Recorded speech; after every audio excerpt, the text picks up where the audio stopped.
अस्सलाम वालेकुम फ्रेंड्स, मैं हूं आपका दोस्त कासिम अरीबर ऐप केयर टीवी में खुश आमदीद। फ्रेंड्स, उम्मीद है कि आप सब लोग खैरियत से होंगे और अल्लाह पाक से दुआ है कि अल्लाह पाक आपको हमेशा खैर आफियत से रखे। फ्रेंड्स, आज हम बात करने वाले हैं एपिलेप्सी के हवाले से या मिर्गी के हवाले से। मिर्गी का जो दौरा पड़ता है, जो अटैक आता है एपिलेप्सी का, तो उसके हवाले से मैं आज आपको बहुत अच्छी होम्योपैथिक मेडिसिन बताऊंगा। तो आज की वीडियो जो है बहुत इन्फॉर्मेटिव होने वाली है। आप लोगों से गुजारिश है वीडियो को एंड तक ज़रूर देखिएगा, स्किप मत कीजिएगा। नए आने वाले दोस्तों से गुजारिश है जिन्होंने अभी तक चैनल को सब्सक्राइब नहीं किया है वो चैनल को सब्सक्राइब कर लें और बेल आइकन को ज़रूर प्रेस कर लें ताकि मेरी आने वाली मज़ीद वीडियोस की नोटिफिकेशन आपको बर वक्त मिलते रहें और आपके नॉलेज में इजाफ़ा होता रहे। तो चलिए शुरू करते हैं। फ्रेंड्स, एपिलेप्सी या मिर्गी, इसका जब अटैक आता है तो बॉडी के अंदर किस तरह की कंडीशन होती है, किस तरह के सिम्टम्स आते हैं, किस तरह की अलामत ज़ाहिर होती है। एपिलेप्सी या मिर्गी का अटैक आने से पहले 10 मिनट पहले पेशेंट को जो है वो महसूस होने लगता है कि उसको एपिलेप्सी या मिर्गी का अटैक आने वाला है। एपिलेप्सी का जब अटैक आता है तो ब्रेन के अंदर जो है कुछ नर्व सेल्स होते हैं, वो इलेक्ट्रिक करंट जनरेट करते हैं। उसमें एक इलेक्ट्रिक करंट होता है, वो रनिंग करता है, नर्व टू नर्व होता है, यानी कि नर्व से नर्व कनेक्ट होती है। तो उसमें नर्व टू नर्व जो है वो इलेक्ट्रिक करंट जो होता है वो रनिंग करता है। जब उस करंट या इलेक्ट्रिक करंट की जो यानी कि मिकदार है या उसकी जो वोल्टेज के लिए जब बढ़ जाते हैं, जब उसमें इलेक्ट्रिक करंट में इजाफा होता है, तो जिसकी वजह से जो है मिर्गी का अटैक आता है या एपिलेप्सी का अटैक आता है। जब भी दिमाग के अंदर जो नर्व सेल है उसके अंदर जो करंट है उसके अंदर जब इजाफा होता है, वो नर्व टू नर्व जो कनेक्ट होती है रनिंग करता है, जब उस करंट में इजाफा होता है तो एपिलेप्सी का अटैक आता है।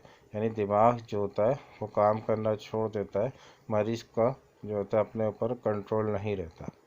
मरीज़ को किस तरह के सिम्टम्स होते हैं जब उस टाइम पे अटैक आ रहा होता है कि उसकी बॉडी के अंदर नीचे से ऊपर तक अकड़न पैदा होती है,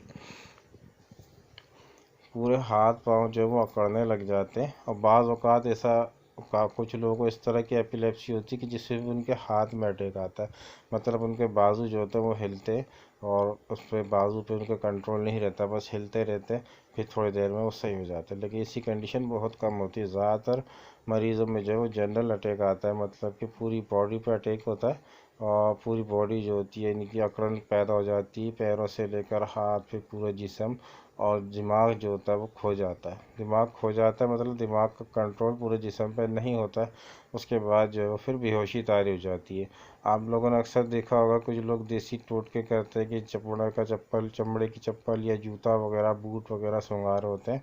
तो वो जो कंडीशन होती है वो एपिलेप्सी की होती है, यानी मिर्गी की होती है। मिर्गी का जब अटैक आता है तो इस तरह की कंडीशन होती है कि मरीज़ जो होता है फिर कुछ देर के लिए 1 से 5 मिनट का दौरानिया होता है तकरीबन इसका, इसमें जो मरीज़ बेहोश हो जाता है, उसे बेहोशी तारी हो जाती है।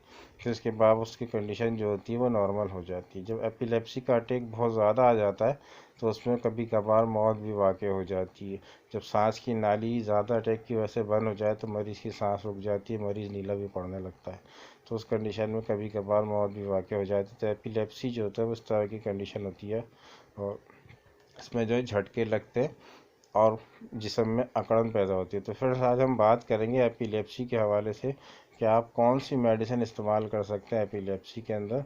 एपिलेप्सी यानी कि एपिलेप्सी का एक ये भी होता है कि अगर आपको एपिलेप्सी का यानी कि अटैक आने वाला है, खुदा न खास्ता आप समझते हैं कि किसी को अगर अटैक पड़ने वाला है, तो जो ब्रेन होता है वो ज़मीन पर, अगर आप माथा पेशानी को ज़मीन पर अगर टेक दें एपिलेप्सी का अटैक आने से पहले, तो 50% ही चांसेस होते हैं कि आपको एपिलेप्सी का अटैक नहीं आएगा या कम आएगा अगर अपना माथा ज़मीन पर टेक देंगे। क्योंकि नर्व सेल के अंदर जो करंट जनरेट होता है, जो इजाफा होता है उस करंट के अंदर, तो ज़मीन में हमारी जो अर्थ मौजूद होता है वो उस नर्व सेल के जो करंट होता है, बनने वाला जो करंट होता है जिसमें इजाफा हो रहा होता है, तो ज़मीन का जो अर्थ होता है वो उस करंट को जो है वो खा जाता है, जिसकी वजह से एपिलेप्सी का अटैक जो होता है 50% या तो कम हो जाएगा या फिर आएगा ही नहीं।